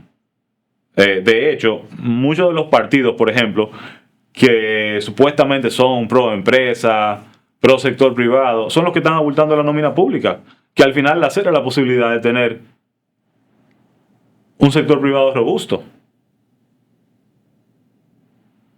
O sea, yo no sé de dónde querer reglas claras o de dónde querer un transporte público que funcione para desahogar el parque vehicular es una cosa revolucionaria, progre. O sea, yo quiero que el país funcione. Buena respuesta. Entonces yo me considero así como centro izquierda. Yo me considero una persona como sensata. A mí no me gustan los extremos. E incluso los extremos no dialogan. ¿Tú no crees que hoy en la actualidad la izquierda se asocia a ideologías, se asocia a cosas a las que la gente ha adquirido cierto rechazo desde el punto de vista de ideología de género, desde el punto de vista de ideas socialistas? O sea, la derecha es una ideología. Cuando dicen que no hay ideología, eso es la imposición inconsciente o muy consciente de una ideología. Y yo creo que las ideologías funcionan como un péndulo en el mundo. O sea, hay momentos donde la izquierda está muy fuerte y esa fortaleza de la izquierda entonces genera una rearticulación de la derecha, se fortalece la derecha y vuelve a la izquierda. Entonces hay momentos, y yo creo que hemos tenido gobiernos fracasados de ambos lados. O sea, hemos tenido dictadura de izquierda, dictadura de derecha, y yo creo que esos extremos son malos porque no conversan. Sí, Dejan fuera a mucha gente. Yo sé yo me considero una persona de centro. Es decir, yo creo, o sea, yo soy capitalista. Es decir, yo como cualquier emprendedor creo un sistema capitalista. Pero también entiendo que debe haber un componente social en cosas como la educación, en cosas como la salud, para que haya un sistema que sea justo para personas que no tienen los mismos privilegios, el mismo acceso a recursos y que el terreno de juego sea lo más justo posible para todos. Esa es mi ideología. Bueno, incluso tú no puedes ser un ente productivo si tú no tienes esa condición de base. Sí, y por ejemplo, siempre he sido muy abierto a temas de preferencia de orientación sexual y todo eso. Sin embargo, no han dado tan duro con esas ideas que personas como yo ya se sienten más pegados a la derecha. Y personas que se consideraban de izquierda, hoy en día dicen, ¿sabes qué? Me parece tan absurdo la ideología de quienes están a la izquierda que ya yo me siento más identificado con la ideología de derecha. Pero fíjate, ¿Sabes a lo que me refiero? Pero por eso te decía lo que te decía ahorita, que muchas de esas cosas nos las adjudican a nosotros. Pero nosotros no estamos en los medios de comunicación. O sea, una de las cosas que yo quisiera que cambien para Opción Democrática es que Opción Democrática esté en los medios de comunicación. Que tengamos presencia en los medios de comunicación. Nosotros no estamos en los medios de comunicación. Somos un partido pequeño. O sea, un partido que acaba de nacer. O sea, nosotros no tenemos la fuerza para imponer una narrativa. O sea, fíjate cómo no somos nosotros. Entonces, si no somos nosotros, ¿quién es que está instalando esos temas? O sea, a mí me parece incluso parte como una estrategia electoral para desacreditar a actores nuevos. Y yo a veces hasta lo pienso como algo bueno, porque yo digo, si me atacan, si me están haciendo una campaña de manipulación, si yo soy víctima de una campaña de manipulación, evidentemente yo represento una amenaza para ellos. Y claro, yo constituyo una amenaza para ellos, porque yo estoy aspirando a un puesto de poder. Ya yo no soy simplemente Samuel el ciudadano, yo soy Samuel el candidato a diputado que quiere ocupar una curul en el Congreso. O sea, el cuento cambia. Antes yo podía decir lo que sea, ¿qué importa? ¿Quién es Samuel? Ahora Samuel es un candidato a diputado. Entonces ahora todo lo que diga Samuel tiene peso. Porque esa es una silla que yo ocupo y que de repente la va a ocupar Samuel. Pero quienes están instalando esas ideas no somos nosotros. Yetur es una marca china de prestigio internacional, distribuida en la República Dominicana por Grupo Martí. Ha sido la marca de mayor crecimiento en años recientes, con exportación a más de 30 países. En su showroom puedes ver 4 modelos disponibles: la X70, la X70 Plus, la X90 Plus y la Dashing. Todos cuentan con una garantía de 5 años o 150,000 kilómetros con el mantenimiento preventivo incluido. Yetur, drive your future. O sea, y yo creo que incluso los debates han servido para mostrar que si hay posiciones sensatas, si hay propuestas sensatas, son las propuestas de los candidatos y las candidatas de Opción Democrática, que han brillado por su fortaleza en los debates. Sí, de hecho tú tuviste muy buen desempeño en el debate. Gracias. Entonces, o sea, habría que ver como qué comentario específico, pero nosotros somos muy mainstream y nosotros queremos que el Estado funcione. O sea, para que tú tengas un sector privado fuerte, tú tienes que tener un sector público efectivo. Eso no significa grande, efectivo. Y yo te puedo decir ahora varias instituciones que yo creo que hay que desaparecer, pero ese no debe ser ni el titular ni el foco. O sea, primero es cuál es la visión, o sea, cuál es el objetivo, qué estamos procurando hacer, cuál es el proyecto de país para articular, porque son muchos actores y hay que articularlos. Entonces yo creo que se trata de eso. Y mira, yo estoy súper ilusionado, o sea, súper emocionado con lo que Opción Democrática ha hecho en tan poco tiempo. Después de los partidos tradicionales, de repente nosotros somos el partido más activo, como que más presencia está haciendo en los medios. O sea, estamos comenzando a surgir porque tenemos muy buenas candidaturas. Candidatos electos. Exacto. Entonces la pregunta es cómo vamos a multiplicar esos espacios de poder, porque ya tenemos a Mario Sosa, ya tenemos a José Horacio. Y ahora el desafío nuestro es, bueno, ganamos un regidor en Santiago, Alexander Hermoso, que es un fundador del partido también, que eso me genera mucha ilusión. Y ahora la pregunta es si podemos pasar de un diputado a 3 o 4. Y eventualmente 10, 15. Y tan pronto tú tienes 10, 15 diputados, tú puedes frenar proyectos. O sea, ya tú tienes...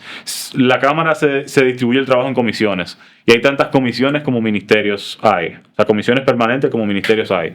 Entonces, un legislador puede formar parte oficialmente de 4 comisiones.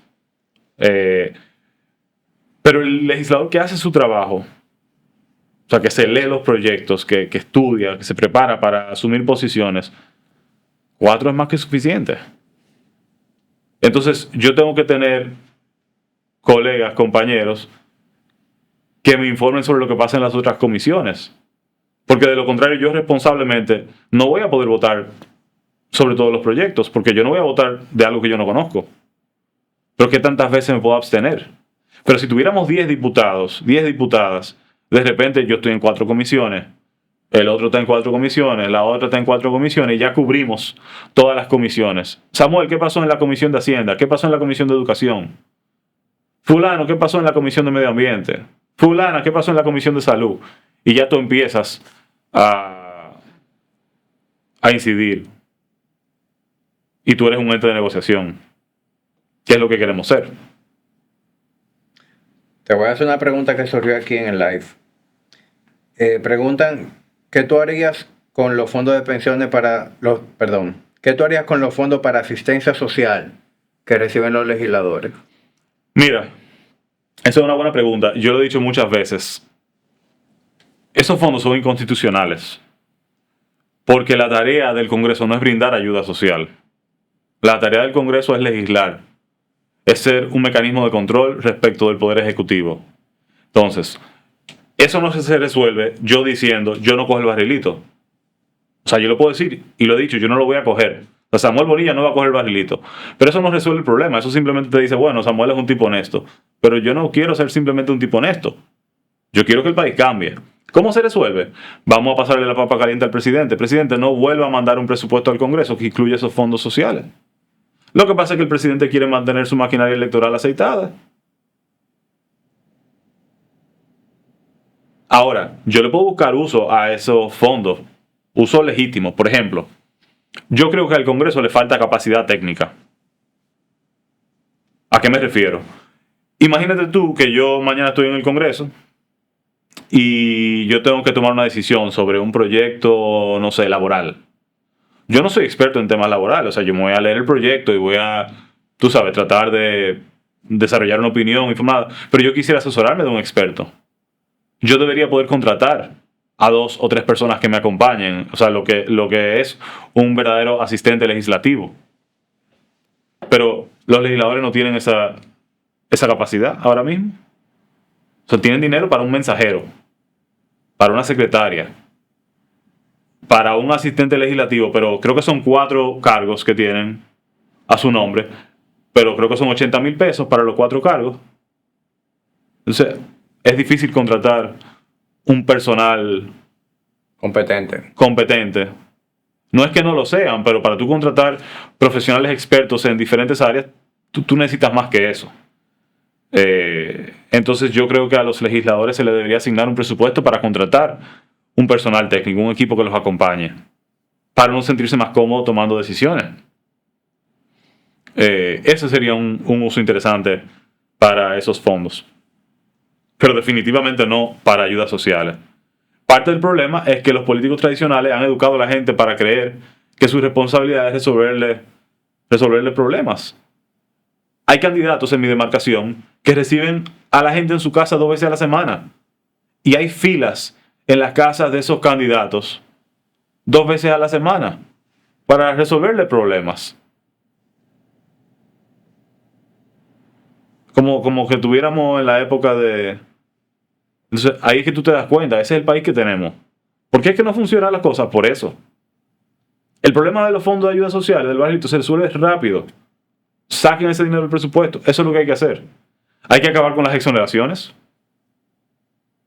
Ya incluso todos los candidatos legislativos de Opción Democrática asumieron públicamente su compromiso con eliminar las exoneraciones. Que siempre se usa o para traer un carro de lujo, para venderlo, o para venderla para que otro traiga un carro. Claro, entonces, y ahí es que también hay que ser como, hay que saber ceder, porque de repente yo propongo vamos a eliminar las 2 exoneraciones y no se eliminan las 2, pero se elimina uno, pero es un paso de avance.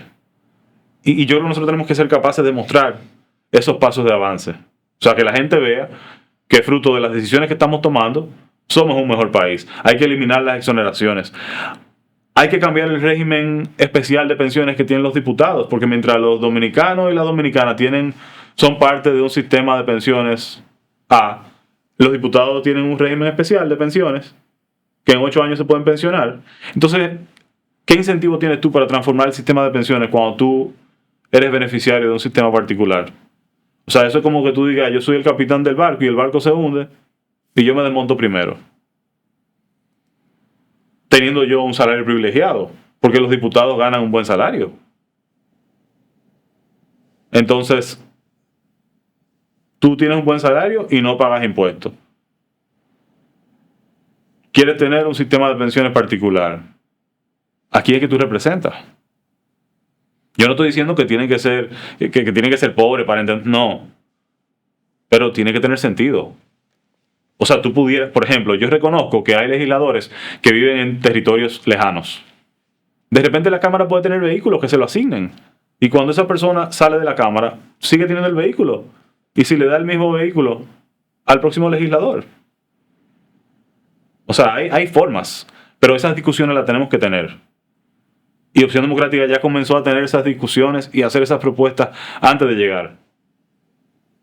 Voy a dedicar los últimos minutos de la conversación a la pregunta que han ido surgiendo aquí. ¿Te parece? Preguntan aquí, ¿qué te hace pensar que las mismas políticas públicas del PRM, PRD, PLD y FP, eso es Fuerza del Pueblo, serían diferentes con su partido si son políticas públicas fallidas? Bueno, la única manera de demostrar que somos distintos es siendo distintos. Es decir, no se trata de tener un discurso distinto, lo podemos tener y yo creo que lo tenemos. Y las formas del partido son distintas, pero hasta en la forma en la que hacemos campaña somos distintos. Nosotros no hacemos caravaneo, no hacemos bullicio. La política para nosotros es un esfuerzo pedagógico donde estamos constantemente formando y formándonos. Yo, por ejemplo, cuando salgo a recorrer el territorio y me doy cuenta de la problemática de las cañadas y cómo eso afecta a la probabilidad de que se inunde la ciudad, lo primero que hice fue buscar a una experta para hablar de la problemática de las cañadas.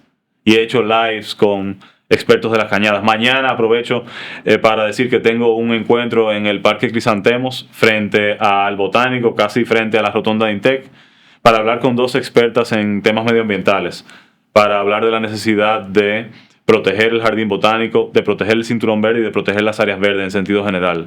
Entonces nosotros hacemos política distinta. Es una política que empodera y que incluye a la ciudadanía. Entonces ese es el compromiso que nosotros tenemos. Yo por eso que vengo del sector educativo no pienso la educación y la política muy distinta, porque yo creo que gobernando se educa. O sea, y gran parte del problema que tenemos es que no tenemos un ejemplo en los espacios de poder. O sea, tú no puedes eliminar la violencia, por ejemplo, cuando la violencia emana del propio poder político. O sea, cuando tú le estás enseñando a la gente que la autoridad viene de darle duro a la mesa, es difícil corregir la violencia. Eso por lo general son personas que no pueden conversar, que no se pueden sentar a argumentar. Otra pregunta aquí, más bien un comentario, es que te gustaría que tú definas qué es progresista, porque se ve, por ejemplo, España, que es un país que está empezando a caerse, producto de ideas progresistas, queriendo imponer un lenguaje inclusivo, llenar una cuota de género, no por capacidad y meritocracia, sino por orientación. Yo creo que lo que define a un partido progresista es simplemente la visión que tú adoptas como punto de partida. O sea, cuando tú reconoces, lo mismo que hablábamos al principio, cuando tú reconoces que el punto de partida, que el país en el que tú vives es un país muy desigual, donde hay gente que tú puedes casi predecir su futuro por saber dónde nacen.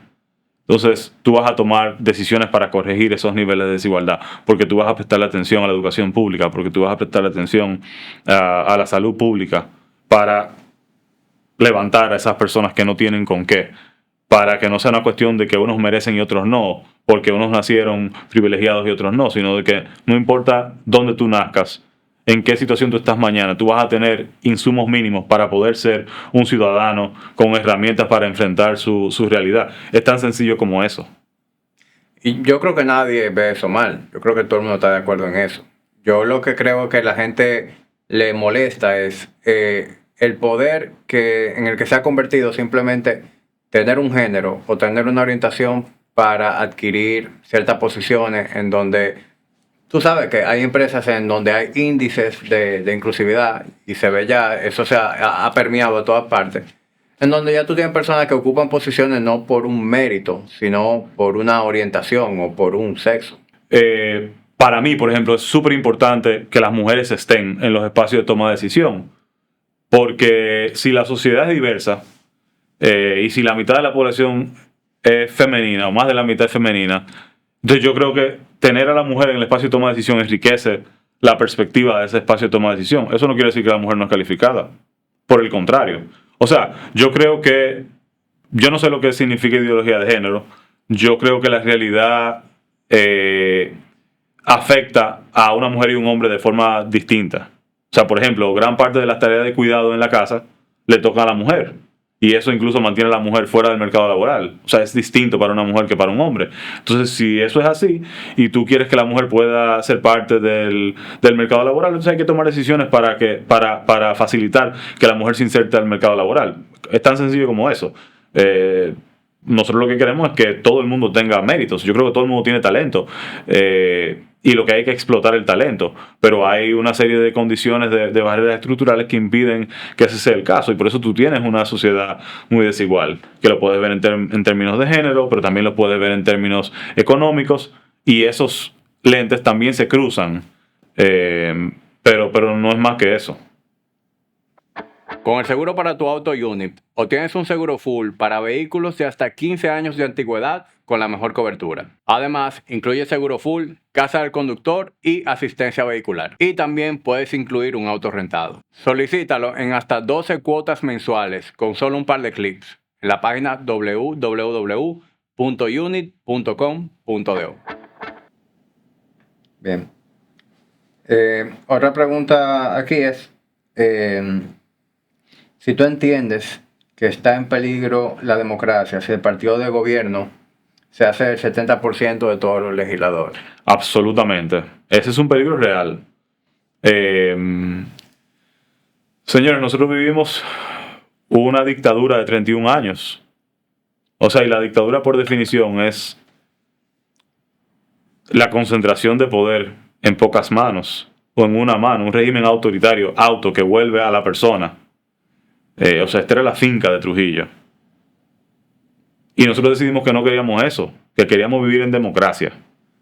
Y la democracia implica separación de poderes, entre otras cosas. Implica participación. Si nosotros permitimos que el PRM controle el Congreso, va a ser imposible frenar proyectos como la ley que crea la Dirección Nacional de Inteligencia, que viola todos nuestros derechos. Es una ley que viola todos nuestros derechos. Frenarla sería imposible. Otro préstamo para sanear una cañada para la que ya se han aprobado 6 préstamos en el pasado. Va a ser imposible frenarlo, porque van a tener mayoría absoluta. Que de hecho ya la tienen prácticamente. O sea, ellos están apostando a tratar de tener incluso una mayoría calificada. Eso les va a permitir después hasta lograr una reforma constitucional con mucha facilidad. Y yo no tengo que recordar a nadie para qué se transforma para qué se modifica la constitución en este país cada vez que se reforma. Sí. O sea, nosotros tenemos que procurar tener un Congreso donde se tengan que dar negociaciones, donde tengan que ceder las partes. O sea, eso se extrapola a todas las esferas de la vida. Si tú no eres parte del espacio de toma de decisión, tus intereses son irrelevantes. Después vamos a estar quejándonos. ¿Y por qué no hicieron tal cosa? O me dejaron fuera. O no pensaron en mí. Tú eres irrelevante. Todo lo va a decidir un partido, un gobierno, un presidente, porque además este es un país presidencialista, que es parte de la problemática de fondo. O sea, yo creo que el primer poder es el Congreso. O sea, el Congreso es el poder que representa a la gente. Ahí deberían verse reflejadas todas las fuerzas del país. Además, no es verdad que todos pensamos igual. Porque aquí todos estamos de acuerdo en que el sistema educativo está en crisis, que el sistema de salud está en crisis. Y yo lo que vi en el debate presidencial de Ángel es un presidente que cree que todo está bien, contándole a la gente cómo es la realidad. Señor, nosotros lo estamos viviendo. O sea, tú no tienes que poner publicidad para decir que funcionó. Es la gente que te va a decir si funcionó o no. Tu medición es la gente, no tu capacidad de poner una valla diciendo estamos cambiando. No, es la gente que te va a decir si estamos cambiando o no. Yo no creo que estamos cambiando. Hay cosas, por supuesto, no son idénticos, pero este país sigue siendo fundamentalmente el mismo país, con las mismas crisis estructurales y las mismas crisis conductuales que responden a esas crisis estructurales. O sea, la forma viene del fondo. Con esta pregunta yo sé por dónde va a venir tu respuesta, porque yo sé cómo tú te sientes con esa forma de ejercer el poder. Pero aquí preguntan, ¿qué tú opinas del método Bukele?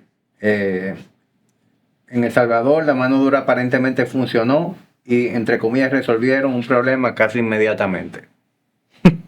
Responde. ¿No? Vamos a ver, Jamie, responde. Tu temor con eso es que está en peligro la democracia. Que se está... Esa forma de simplemente tomar una medida tan agresiva. Es cierto que tú estás resolviendo un problema, pero resolviendo el problema hay muchas personas que no están pasando por un proceso judicial justo y están pagando muchos inocentes. El proceso, sí, no estás resolviendo el problema, tú te estás violando derechos a la gente. Y tú digas, me gusta hasta que te toque a tu familiar irse a la cárcel por ninguna razón y después no tenga un tribunal al que acudir para defenderse. Yo he conversado este tema con varias personas que piensan como tú y yo sabía que eso era algo que tú...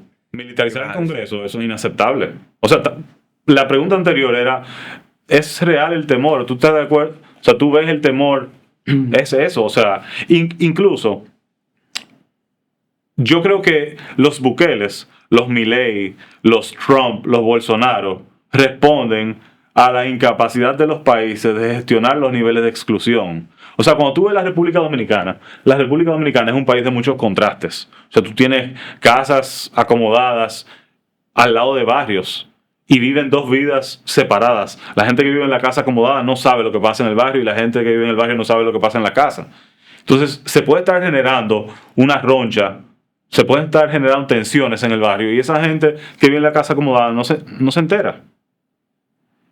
Y lo que pasó en Argentina, por ejemplo, que lo entiendo porque es un rechazo al sistema que no funcionó, era que tú tenías 4 de 10 argentinos viviendo en pobreza. Y la élite política no se enteró. Entonces, cuando tú no logras resolver esos problemas básicos de darle una calidad de vida mínima a la gente, los países van a dar un giro 360 y yo creo que los giros, una vuelta, o sea, dan cambios radicales. Yo creo que los cambios radicales nunca son buenos. O sea, yo creo que hay que apostar a la gradualidad. Lo que tenemos es estar seguros de la dirección en la que nos estamos moviendo.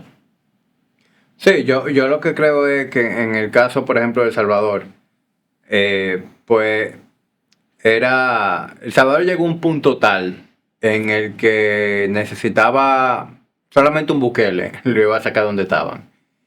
Que Bukele es lo que le conviene a largo plazo, no sé, no creo, pero definitivamente el país estaba viviendo bajo una situación en donde esa mano dura tenía que suceder. Yo creo que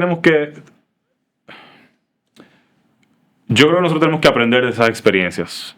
Sí, para evitarlas. Para evitar llegar ahí. Para evitarlas. O sea, yo creo que en la medida en que nosotros sigamos alimentando actores políticos divorciados de la realidad de la República Dominicana, estamos abriendo la posibilidad a que una persona de ese estilo gobierne en la República Dominicana. Yo creo que, por ejemplo, en los Estados Unidos, la democracia tuvo un momento complicado. O sea, las instituciones se vieron amenazadas, pero el hecho de que pudieran elegir a un Biden, yo creo que te habla un poco de la fortaleza de las instituciones. O sea, la democracia no colapsa cuando gana un alternativo o cuando gana un outsider. O sea, porque es un proceso electoral que elige a esa persona. La pregunta es si el país mantiene a esa persona tomando decisiones como la que toma un Bukele si eso es sostenible en el tiempo. Sí. Sin embargo, la figura de Milei, aunque también es una figura polarizante y radical, pues tiene una política de gobierno distinta a la de Bukele. Sí, muy distinto. Y a mí, yo tengo mucha curiosidad de ver cómo funcionan sus políticas, sobre todo políticas de carácter económico. Porque, óyeme, tú lo describes y yo no veo que tiene nada de malo reducir el tamaño del Estado, hacer un Estado más eficiente, promover la inversión privada, dejar también que el libre mercado tenga un impacto en los diferentes servicios. O sea, él montó un personaje, incluso muchas de las cosas que él dijo que iba a hacer, ni ha podido ni las va a hacer. Él montó un personaje que definitivamente no hablaba como un político tradicional.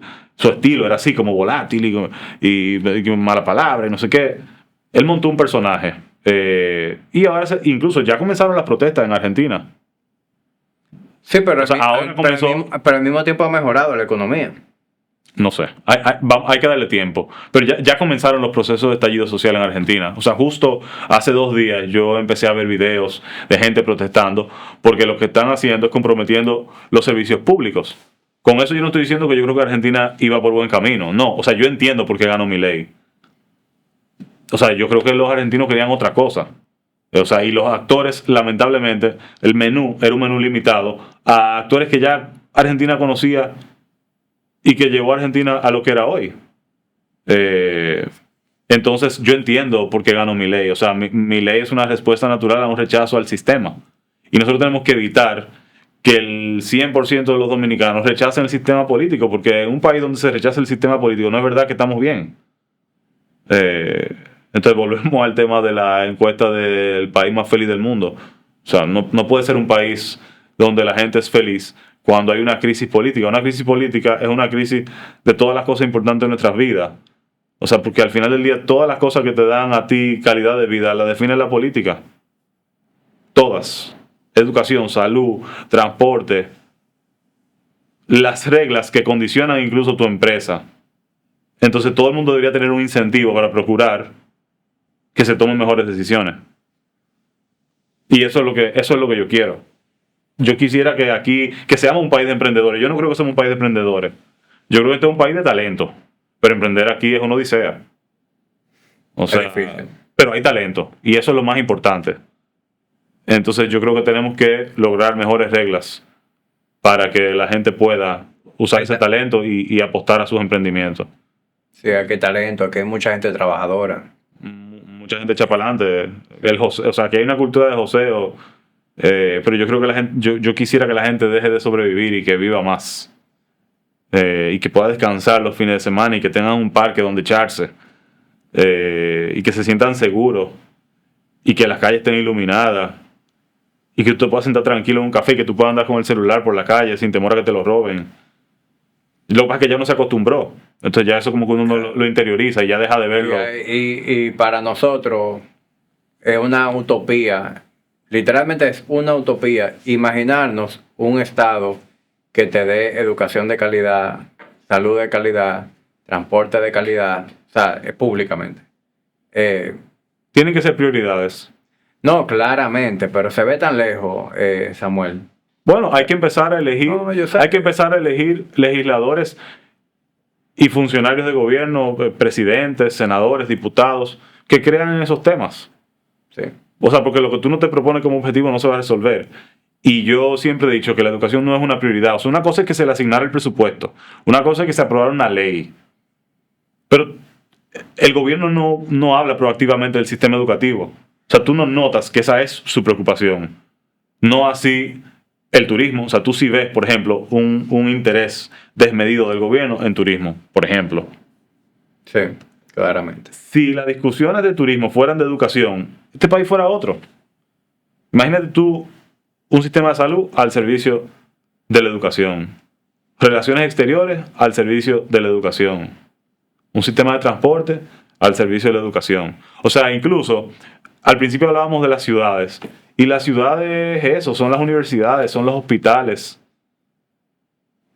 Es todo lo que le da sentido a la vida de una persona. O sea, las ciudades son las personas y hay que pensar las ciudades para las personas. Entonces tú tienes que poder imaginarte saliendo de tu casa, montándote en una guagua o cogiendo tu carro, pero no parado en un tapón 1 hora. Mira, yo pensaba que yo no iba a llegar hoy. Yo salí de mi casa a las 3. Y yo llegué aquí a las 4 en punto, a las 4:01. 1 hora para recorrer, ¿qué? 2 kilómetros, más o menos. Sí.